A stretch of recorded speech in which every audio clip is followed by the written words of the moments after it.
আচ্ছা, বাংলাদেশে আপনি কি এমন একজন রাজনীতিবিদের নাম বলতে পারবেন যার বাবা এবং মা দেশ পরিচালনার দায়িত্বে ছিলেন, অর্থাৎ রাষ্ট্রপ্রধান ছিলেন?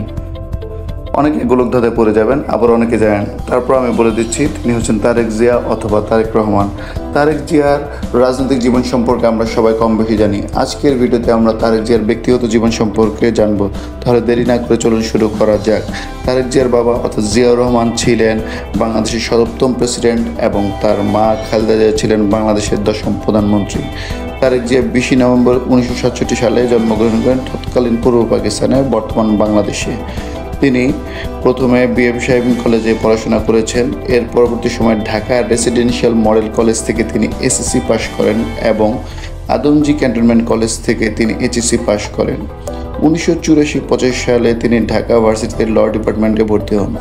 পরবর্তীতে তিনি সাবজেক্ট চেঞ্জ করে ডিপার্টমেন্ট অফ ইন্টারন্যাশনাল রিলেশনে ভর্তি হন। তিনি অত্যন্ত মেধাবী ছিলেন এবং তিনি শিক্ষা জীবনে তার মেধার স্বাক্ষর রেখেছেন। ছোটবেলা থেকে তারেক জিয়ার রাজনীতির প্রতি আগ্রহ ছিল, আর সেই সুবাদে তিনি ১৯৮৮ সালে গাবতলী উপজেলা অর্থাৎ বগুড়া থেকে তিনি প্রথম বাংলাদেশ জাতীয়বাদী দলের সদস্য পদ লাভ করেন। পারিবারিক জীবনে তারেক জিয়া জুবাইদুর রহমানকে বিয়ে করেন। আমরা সকলে জানি জুবাইদুর রহমান একজন ফিজিশিয়ান এবং তার পিতা ছিলেন বাংলাদেশ নৌবাহিনীর প্রধান রিয়ার অ্যাডমিরাল মাহবুব আলী খান এবং তার কাজিন অর্থাৎ জুবাইদুর রহমানের কাজিন ছিলেন অ্যামনেস্টি ইন্টারন্যাশনালের সেক্রেটারি জেনারেল অর্থাৎ আইরিন খান। আইরিন খানকে আমরা সকলে চিনি, তিনি যে জুবাইদুর রহমানের কাজিন সেটা কিন্তু আমাদের অনেকের জানা ছিল না। জুবাইদুর রহমান ফিজিশিয়ান হিসেবে ১৯৯৫ সালে বিসিএস পরীক্ষার মাধ্যমে সরকারি চাকরিতে অর্থাৎ বাংলা সিভিল সার্ভিস চাকরিতে জয়েন করেন, কিন্তু আওয়ামী লীগ সরকার ২০১৪ সালে তাকে চাকরিচ্যুত করেন।